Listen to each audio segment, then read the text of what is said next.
तो सभागार का माहौल बता रहा है कि इस सेशन का कितना इंतजार है सबको। जोरदार तालियां समाजवादी पार्टी के सुप्रीमो अखिलेश यादव जी के लिए। अखिलेश जी नमस्कार। बहुत नमस्कार और बहुत धन्यवाद आपका जी।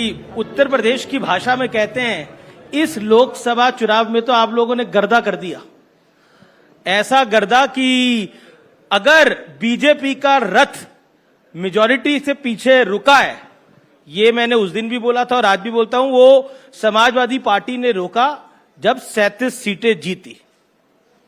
क्या कहना चाहते हैं? मैं पीडीए परिवार का धन्यवाद देना चाहता हूं और समाजवादियों का पीडीए केवल नारा नहीं था, ये भावना से जुड़ा हुआ हमारा नारा बनकर के इस चुनाव में उभरा है। आपने तो मुलायम सिंह जी का भी रिकॉर्ड तोड़ा, क्योंकि सबसे ज्यादा सीटें 37 सीटें समाजवादी पार्टी ने और उसके सहयोगी कांग्रेस ने जीती। 2004 में सपा ने 35 सीटें जीती थी, 26% वोट मिला था, और 2024 में रिकॉर्ड 33% वोट मिला है।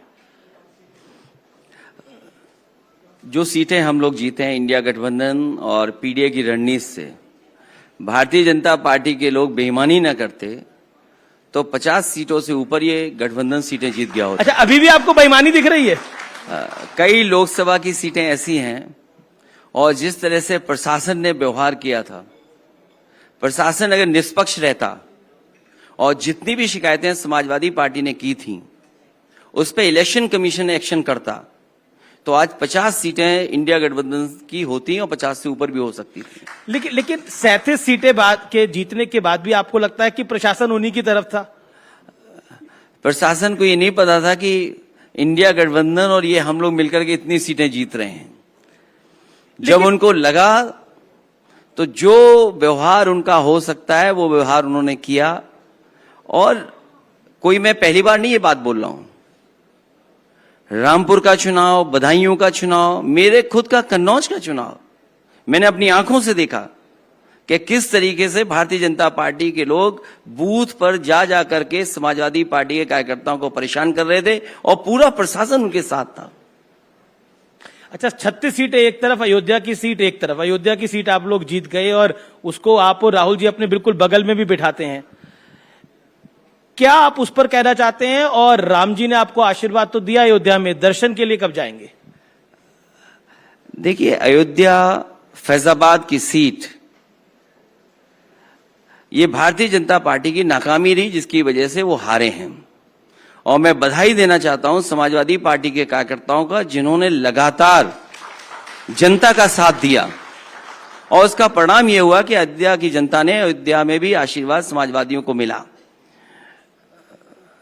अयोध्या के किसान किसी भी डेवलपमेंट के खिलाफ नहीं है, अयोध्या में जो विकास हो रहा है उसके किसी खिलाफ नहीं है।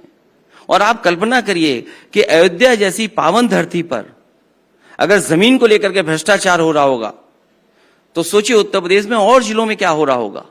समय समय पे बताया गया कि किसान को मार्केट वैल्यू का उनका मुआवजा मिलना चाहिए, सरकार ने मुआवजा नहीं दिया।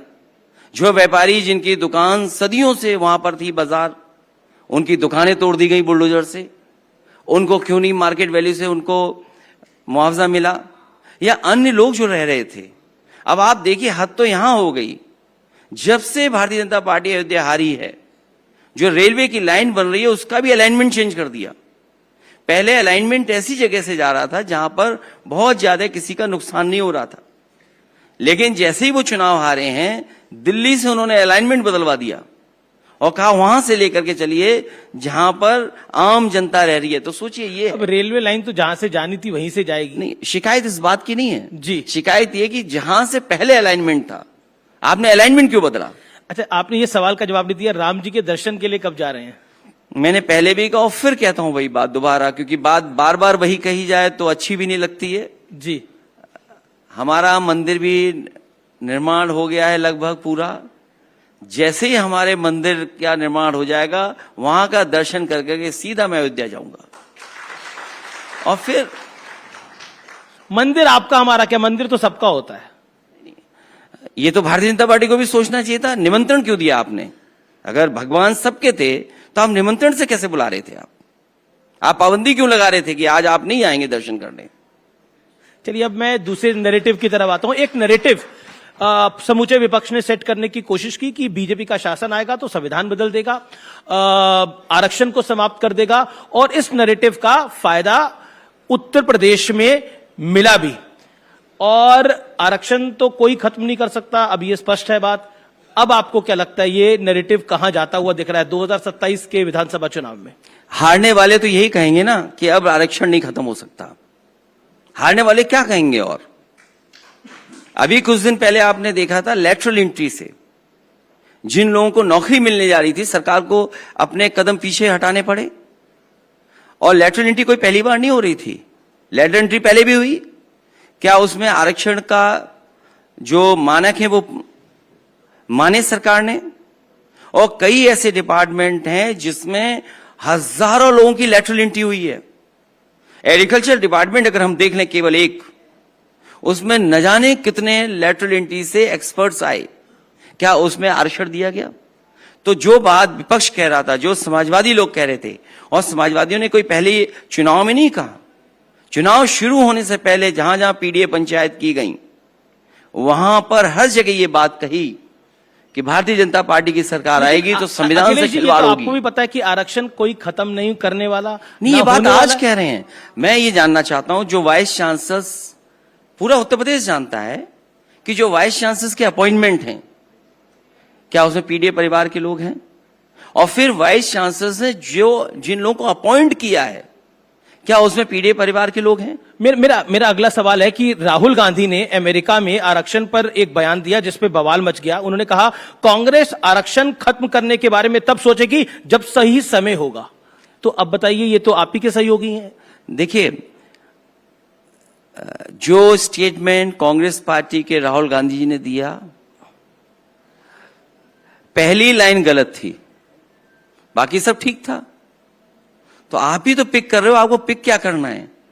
अब देखिए, और आरक्षण की बात है, आरक्षण में लड़ाई बहुत लंबी रही है, इतिहास बहुत उसका लंबा रहा है कि कहां कहां लोगों को इसके लिए लड़ना पड़ा है, तब जाकर के अधिकार मिले। लेकिन देखिए, सिर्फ हमने सवाल नहीं उठाया या बीजेपी ने सवाल नहीं उठाया, मायावती ने भी बोला कि मुझे डर है कि अगर कांग्रेस सत्ता में आई तो आरक्षण को समाप्त कर देगी। मायावती जी का ने बोला। सच्चाई ये है कि आरक्षण के लेकर के समय समय पर देश में बहुत सारे संगठन, बहुत सारी पॉलिटिकल पार्टी, उन लोगों ने अपनी बात रखी और लड़ाई लड़ी गई है। और आरक्षण तब मिला है जब बहुत लड़ना पड़ा है लोगों को। जी, एक बहुत बड़ा विषय है जिसको लेकर बीते दिनों बहुत सियासत हुई। अपराधियों में, डकैतों में जाति ढूंढनी जा रही है। इस विषय पर आप क्या कहना चाहते हैं? मेरे पास आपका एक बयान भी है जो आपने सुल्तानपुर की डकैती के विषय में बोला, क्या कहना चाहते हैं आप? देखिए, ये सरकार भेदभाव कर रही है। कैसे भेदभाव? ऐसा है कि अगर सरकार ये स्वीकार करती है जी, सुल्तानपुर वाले मामले में कि मुख्य उसमें जो अपराधी है और उस पर मुकदमे ज्यादा हैं, वो सरेंडर कर लेता है। आप मंगेश को 2 तारीख को उठाते हैं और 5 तारीख को इनकाउंटर करते हैं। आपने मुख्य जो उसका सबसे करता धरता था, उसके खिलाफ कार्रवाई क्या की आपने? लेकिन योगी जी ने बोला कि अगर वो डकैत वहां पर लोगों को मार देते, उसके बाद क्या करा जाता? उन्होंने आपसे सवाल पूछा। ये योगी जी ने क्या सवाल किया है, वो अपने एसटीएफ के बारे में जान लें। एसटीएफ क्या है? लोग तो यहां तक चर्चा कर रहे हैं, जो सुनने को मिल रहा है कि वो एसटीएफ है, स्पेशल ठाकुर फोर्स। और अगर अगर आप मुझसे पूछ रहे हैं तो मैं आपसे जानना चाहूंगा, और आपको भी मुझे पता है, आपको जानकारी है कि एसटीएफ में इतने सदस्य जो हैं, मेंबर्स हैं उसके, जो उसमें तैनाती है, वो कौन लोग हैं? उत्तर प्रदेश की जितनी भी जांचें हैं, महत्वपूर्ण जांचें, वो एसटीएफ को गई। क्या किया एसटीएफ ने? और एसटीएफ में पहले दिन से कौन लोग बैठे हुए हैं? और फिर आपको इतना भी दिमाग नहीं है कि आपने इनकाउंटर किया और चप्पल पहने खड़े हैं आप। क्या दिखाना चाहते थे आप क्या साबित करना चाहते थे? लेकिन लेकिन देखिए, सबका अपना नैरेटिव है। ओवैसी आए थे, उन्होंने बोला कि एनकाउंटर में मुसलमान मारे जा रहे हैं। आपका नैरेटिव अलग है, बीजेपी का नैरेटिव अलग है। नहीं, हमारा नैरेटिव ये है कि अगर कोई अपराधी है उसके लिए न्यायालय है। आप न्यायालय पे भी भरोसा नहीं रख रहे हैं आप। मैं एक आंकड़ा आपके सामने रखता हूं, क्योंकि आपने बोला कि जाति देखकर और एनकाउंटर होते हैं, तो मेरे पास एक आंकड़ा है। 2017 के बाद से करीब 207 अपराधी एनकाउंटर हुए हैं। करीब करीब 66 मुसलमान हैं, 20 ब्राह्मण, 18 ठाकुर और 16 यादव हैं। अब आप बताइए, अन्य में कितने हैं? क्या पूछा आपने? अन्य में भी लिखा होगा। मेरे पास जो आंकड़ा है मैं आपको बता रहा हूं। नहीं, तो आधा अधूरा आंकड़ा मेरे मत पास पूरा दिखाइए। आंकड़ा है ये। मैं इसी तरह आपके आंकड़े के हिसाब से मैं कहता हूं, मैंने अंग्रेजी अखबार का एक लेख पढ़ा जिसमें ये कहा गया कि जब से सरकार बनी है भारतीय जनता पार्टी की, उसमें 18,000 ऐसी घटनाएं हुई हैं। 18,000। और अगर 18,000 हुई हैं तो वो जो आप आंकड़ा हमें बता रहे हो, तो 18,000 का वो आंकड़ा कहां है? और हमारे पास ऑफिशियल तो 207 है। हमारे पास भी आंकड़ा है जी, निकालना है आप।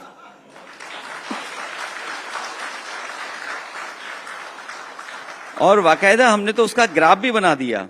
जी, पहले तो मैं आपको ये बता दूं, इस आंकड़े के बाद दूसरा आंकड़ा बता दूंगा मैं। देश की जेलों में बंद विचाराधीन कैदी, जो सरकारी आंकड़ा है, वो ये बताता है कि कम से कम 84% लोग वही हैं, केवल पीड़ित परिवार के। और जो उत्तर प्रदेश का आंकड़ा है जिसकी आप बात कर रहे हैं, फेक इनकाउंटर में मारे गए अपराधियों के आंकड़े, आप गिनिए कि इसमें पीड़ित कितने कुल मिलाकर के, पिछड़े, दलित, मुसलमान भाई, आदिवासी कितने हैं?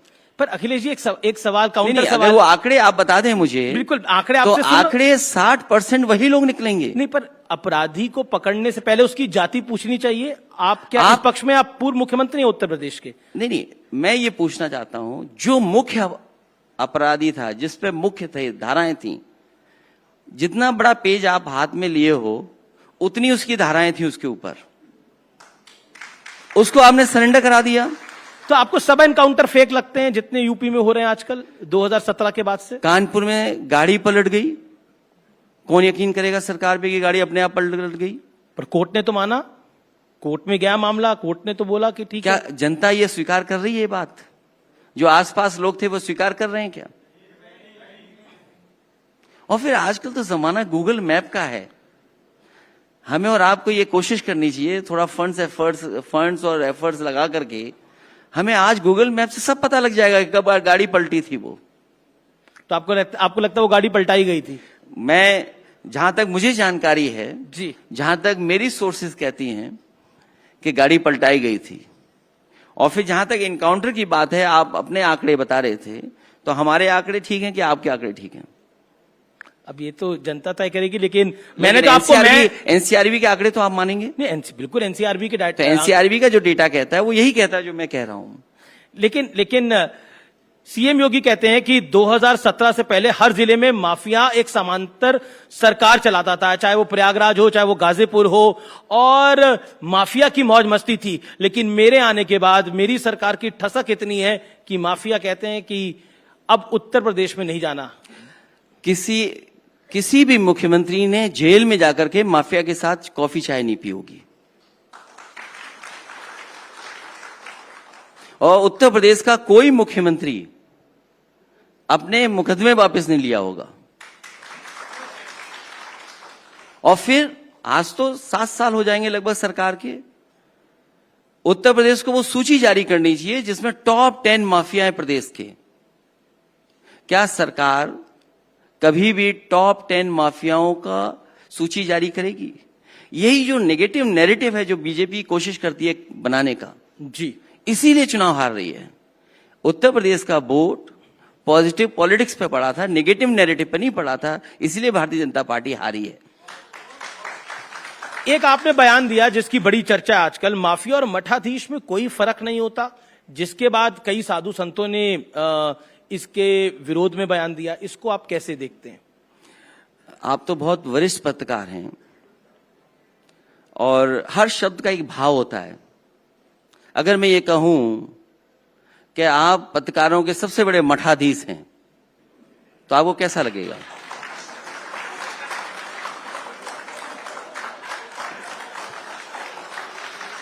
पत्रकारों आप कह रहे हैं कि पत्रकारों के आप सबसे बड़े मठाधीश हैं? नहीं, आपको कैसा मुझे लगेगा? मुझे अच्छा लगेगा कि भाई आप मुझे ये बात बोल रहे हैं, आप मेरी तारीफ कर रहे हैं कि सब पत्रकारों को मुझसे सीखना चाहिए, लेकिन आपने तो माफिया और मठाधीश को मिला दिया ना। तो सवाल उस पे है।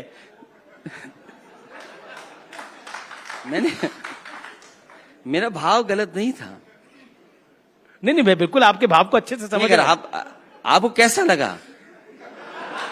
मैंने तो बोला मुझे तो अच्छा लगा, मैंने तो बोला मुझे अच्छा लगा। अच्छा, अगर आप ये बात, मैं तो आपका भाव अच्छा ही मान के बोल रहा हूं, मुझे अच्छा लगा। तो नहीं, आपने तो गलत भाव से नहीं बोला था। तो मैं अगर ये कहूं आपको कि आप पत्रकारों के सबसे बड़े मठाधीश हैं तो कैसा लगेगा आपको? तो पर मैंने भी आपसे सवाल पूछा, माफिया और मठाधीश को मिला देंगे तो फिर आप तो कईयों को तो बुरा लगेगा। आप देखिए, उत्तर प्रदेश में जी, जब से भारतीय जनता पार्टी की सरकार बनी है, बड़ी संख्या में साधु संतों की हत्या हुई है।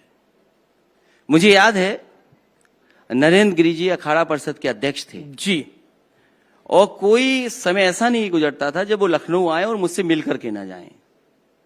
सोचिए, उनकी हत्या हो गई। रायबरेली में एक साधु संत थे, उन्हें उल्टा लटका दिया गया था। लखनऊ में एक हिंदू वाहिनी के नेता थे, हिंदू सभा के, उन्हें मार दिया गया था। तो ये सब क्या था? और फिर मैंने किसी साधु संत के खिलाफ नहीं बोला है, मैंने तो केवल मठाधीशों के खिलाफ बोला है। इसमें बुरा किसको लग रहा है? मैं किसी भी निशाना कहां था? संत के खिलाफ नहीं बोला है मैंने। मैं आप आज भी भी जानते हैं कहता हूं, आपका निशाना मैं कहां पहले था? भी इतने भोले नहीं है अखिलेश जी, आप भी जानते हैं आपका निशाना कहां है। नहीं, तो मैंने उनके खिलाफ नहीं बोला। मैंने सुना और देखा है कि वो हमारे पुतले जलाए जा रहे हैं। पूरे उत्तर प्रदेश में 6 पुतले जले हैं। अरे यार, हमें कहें तो हम 30 आधे घंटे में 600 पुतले जलवा दें।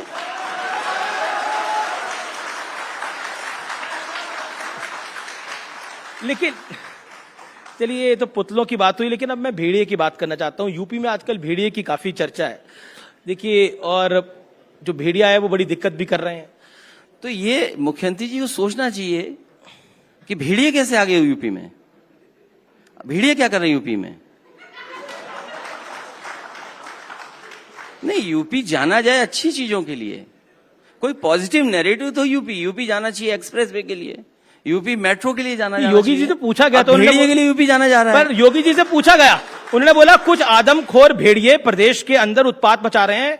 ऐसी स्थिति 2017 के पहले प्रदेश की थी। ये लोग उस समय कितनी तबाही मचाते थे, इनके एरिया बटे हुए थे, वसूली कहीं चाचा कर रहा था, कहीं भतीजा कर रहा था, महाभारत के सारे रिश्ते थे, ये योगी जी ने कहा। देखिए, पहले ये मान लीजिए वो योगी नहीं है। वो योगी नहीं है? जो हमारे शास्त्र कहते हैं, हमें जो जितनी कुछ हमें जानकारी मिलती है, जिस व्यक्ति को क्रोध नहीं आए वही योगी है। जिस व्यक्ति को क्रोध नहीं आए वो योगी है। और एक योगी से ऐसी भाषा की उम्मीद नहीं कर सकते हैं। अगर ये बातें योगी जी की हैं तो योगी जी खुद बताएं कि आदमखोर भेड़िया क्या कर रहा है। पर आप कह रहे हैं वो योगी नहीं है, वो गोरखनाथ पीठ के महंत हैं, तो योगी आदित्यनाथ हैं। जो योगी होता है वो त्याग करता है। अब कल को आप ये भी कहोगे कि अगर मैं कह दूं कि गोरख धंधा चल रहा है तो उस पर भी आपको आपत्ति होगी। अब आप गोरखपुर की तरफ बुलडोजर का रुख करना चाहते हैं? नहीं, जहां गोरख धंधा चलेगा वो बुलडोजर जाएगा। पर योगी जी कहते हैं कि अगर योगी जी योगी हैं तो क्रोध क्यों आ रहा है? एक, और फिर बुलडोजर जो प्रतीक बनाया है वो किसने बनाया प्रतीक? सच्चाई ये है कि जो लोग ये कहते थे कि डबल इंजन की सरकार है, उससे ध्यान हटा रहे हैं। ये जो टकराव चल रहा है दोनों के बीच में, उससे ध्यान हटाने के लिए इस तरह का व्यवहार है। और बुलडोजर किसी न्याय का प्रतीक नहीं हो सकता। क्या सरकार मानेगी कि बुलडोजर न्याय का प्रतीक है? न्याय का प्रतीक हो सकता है क्या? सुप्रीम कोर्ट, हाई कोर्ट मना कर रहा है कि इस तरह का व्यवहार नहीं होना चाहिए। जिसके कागज हैं, जिसका नक्शा पास है, आप घर उड़ा दे रहे हैं केवल इसलिए कि आप डर दिखाना चाहते हैं। बहुत सारे बिल्डिंग्स लखनऊ में, आप भी तो गोरखपुर की तरफ आप बुलडोजर करना चाहते हैं। इसमें क्या गलत है? जहां इलीगल काम होगा इसमें क्या गलत तो है? आपको लगता है गोरखपुर में सब इलीगल हो रहा है अभी से? लीगल क्या है वहां पर? कुछ तो लीगल होगा, कुछ तो इलीगल होगा। बीजेपी ने बोला ये हिंदुत्व पर हमला है, गोरखनाथ पीठ पे हमला है। ये किसी हिंदुत्व पे नहीं है, किसी पर ये हमला नहीं है। बुलडोजर जो नया प्रतीक बनाया है न्याय का, नहीं हो सकता। जो कॉन्स्टिट्यूशन को मानते हैं, संविधान को मानते हैं, वो बुलडोजर प्रतीक नहीं मान सकते किसी चीज को लेकर के। जी, अगला सवाल कन्नौज में नवाब सिंह यादव को लेकर है। एक घटनाक्रम हुआ, उसको लेकर बीजेपी ने बहुत सारी इल्जाम आपकी पार्टी पे लगाए। प्रदेश में कहीं भी ऐसा दुष्कर्म होता है तो समाजवादी पार्टी बोलती है कि ये गलत हो रहा है, लेकिन नवाब सिंह यादव के विषय पर या फिर मोहित खान के विषय पर आप क्या कहना चाहते हैं? मैं जानता था ये सवाल जरूर आप लोग पूछेंगे। जिस व्यक्ति का आपने नाम लिया है जी, उसका संबंध बीजेपी के नेताओं से बहुत अच्छा है। और ये बात अगर आप जानना चाहें तो कन्नौज के पुलिस कप्तान से फोन मिलाइए, वो आपको सच्चाई बता सकते हैं। एक बीजेपी का गुट फंसाने में लगा था, एक बीजेपी का गुट बचाने में लगा था। इसमें समाजवादी पार्टी क्या करे? पर वो कहते हैं नेता आपके हैं, वो कहते हैं नेता आपके हमारी पार्टी, इंडिया अलायंस के साथ फोटो है। फोटो हमारे साथ होगी, पार्टी के नेताओं के साथ होगी। वो हमारी पार्टी में कब थे? 2019 का चुनाव हम हारे हैं, 2019 चुनाव हारे, 2022 का चुनाव हारे, 2017 में इन्हीं लीडर्स का क्या रोल था? तो इसीलिए तो मैं कह रहा हूं कि क्या बीजेपी जाति देख करके जोड़ रही है समाजवादियों से, समाजवादी पार्टी से जोड़ रहे हैं? उन्हें अपने झांकना चाहिए कि आखिरकार बचाने में और फंसाने में कौन लोग लगे थे। जी, मेरा अगला सवाल है कि ये लाल टोपी को लेकर आजकल सियासत बड़ी गरमाई हुई है। कभी बीजेपी का कोई नेता, चाहे वो योगी आदित्यनाथ हो, केशव प्रसाद मौर्य हो, वो कहते हैं लाल टोपी है, काले कारनामे। आपका जवाब क्या होगा? और काली टोपी के कैसे कारनामे होंगे? इसलिए लाल रंग में मत उलझिए। लाल रंग मां दुर्गा का है, लाल रंग सिंदूर का भी है। लाल रंग हालांकि आपके माइक पे भी है और आपको टीआरपी बढ़ाने का मैं सुझाव देता हूं आपको। अच्छा, अगर इसकी टीआरपी 5 गुना बढ़ानी है आपको, जो पीडीए परिवार है 90%, उसकी जितनी बात करेंगे उतनी टीआरपी आपकी बढ़ जाएगी। हम सबकी बात करते हैं, हम सबकी बात करते हैं। मेरा अगला सवाल है, ये आपने एक मॉनसून ऑफर दिया था। मॉनसून तो अभी काफी इस बार लेट तक चल गया है, तो अभी भी वो मॉनसून ऑफर जारी है, लेकिन वहां तो अब तो मामला ठीक हो गया है। जब मॉनसून क्या वो फिर विंटर ऑफर तक जाएगा? जो मॉनसून जिस समय पीक पे था जी, उस समय हमारा ऑफर था। अब मॉनसून खत्म हो गया है तो हमारा ऑफर भी खत्म तो हो मैं गया। वही पूरा विंटर ऑफर में तब्दील हो सकता है। मुझे लगता है इनको नहीं अब देना पड़ेगा, किसी और को विंटर डिस्काउंट देना पड़ेगा। जी, मेरा अगला प्रश्न है कि आप कहते हैं कि मायावती फोन नहीं उठाती, मायावती कहती हैं कि आप फोन नहीं उठाते, तो कनेक्शन कहां गड़बड़ हो रहा है? ये जिसके बाद जब गठबंधन टूट गया तो फिर फोन का कनेक्शन भी टूट गया। तो अब होगा नहीं आगे, अब आगे होगा नहीं कनेक्शन? नहीं, अब कैसे होगा? लेकिन इंडिया अलायंस को लेकर आप क्या भविष्य देखते हैं? हरियाणा में आपने सीटें मांगी थी, सीटें आपको नहीं मिली हैं, कैसे देखते हैं आप इसको? देखिए, हरियाणा में समाजवादी पार्टी का संगठन बहुत अच्छा नहीं है, लेकिन समाजवादी पार्टी के पास फेसेस बहुत अच्छे थे जो समाजवादी पार्टी के चुनाव चिन्ह पर लड़ना भी चाहते थे या समाजवादी पार्टी के सहयोग से लड़ना चाहते थे। समाजवादी पार्टी की कोशिश थी कि कांग्रेस के साथ अलायंस में जाएं, लेकिन क्योंकि हमारा ये मानना है सीट से ज्यादा जीत महत्वपूर्ण है, सीट से ज्यादा हमारी जीत महत्वपूर्ण है, इसलिए हरियाणा से हमारी पार्टी ने ये तय किया है कि हम गठबंधन, इंडिया गठबंधन के साथ हैं। जी, और मेरा अगला सवाल है कि ये सैम पित्रोदा हैं, उन्होंने बोला अब राहुल गांधी पप्पू नहीं है, उनके पास विजन है, वो पढ़े लिखे हैं, और क्या आपको भी लगता है कि राहुल गांधी की छवि अब तेजी से बदल रही है अकॉर्डिंग टू सैम पित्रोदा? पूरे देश में सब कुछ बदल रहा है। देखो बीजेपी भी बदल रही है, कितनी कमजोर होगी बीजेपी, लेकिन अभी भी फुल मेजॉरिटी तो है एनडीए के पास। देखो दिल्ली लखनऊ में जो डबल इंजन की सरकार थी, वो डबल इंजन कहाँ है? वो टकरा रहे हैं, तकरार चल रही है एक दूसरे में। लेकिन मेरा अगला प्रश्न है कि राहुल गांधी ने अमेरिका में बोला कि देश में सिख भाई हमारे जो हैं वो पगड़ी नहीं डाल सकते, करा नहीं डाल सकते, इस बयान से आप सहमत हैं? देखिए हमारे देश में सबसे अच्छी खूबसूरती यही है कि हम सब धर्मों को मानते हैं। हमारे देश की यही खूबसूरती है कि हम हर एक को स्वीकार करते हैं। लेकिन आज एक मंत्री हैं, उन्होंने बोला कि राहुल गांधी नंबर 1 के आतंकवादी हैं, टेररिस्ट हैं। बिट्टू हैं बीजेपी सरकार में मंत्री, वो पहले कांग्रेस में थे जी। अब वो क्यों ऐसा कह रहे हैं ये बता पाना मुश्किल है। चलिए आखिरी राउंड है, आपको मैं कुछ तस्वीरें दिखाना चाहता हूं, तस्वीरें दिखा देते हैं। पहली तस्वीर देखते हैं किसकी आती है। भेड़िए की तस्वीर आई है। ये यूपी में क्या कर रहा है? अगली तस्वीर रामलला की मूर्ति। मैं दर्शन करने जाऊंगा अपने मंदिर के दर्शन होने के बाद। जी, अगली तस्वीर देख लेते हैं। केशव प्रसाद मौर्य। ये प्रसाद किसको दे रहे हैं कि ले रहे हैं प्रसाद? जी, अब देखते हैं अगली है कि कौन सा रंग बेहतर है, लाल या भगवा? देखिए लाल ही रंग बेहतर है, क्योंकि जितनी भी लाइटें हैं रेड लाइट में हैं, इसलिए डेंजर कोई दिखाता है, प्यार कोई दिखाता तो यही रंग है लाल। जी, ये प्यार का रंग है। अगली देख लेते हैं, किससे गठबंधन करेंगे, मायावती जी से या चंद्रशेखर रावण जी से? देखिए अभी तो कोई ऐसा समय नहीं है जहां गठबंधन की बात की जाए। जी, बहुत बहुत शुक्रिया, आप हमारे मंच पर आए, आपने अपनी बात को रखा। बहुत बहुत धन्यवाद अखिलेश यादव जी। कृपया आप मंच पर बने रहे। मैं अनुरोध करूंगी न्यूज 18 इंडिया और हिंदी डिजिटल के मैनेजिंग एडिटर ज्योति कमल जी से वो मंच पर आएं और हमारे खास मेहमान का धन्यवाद दें।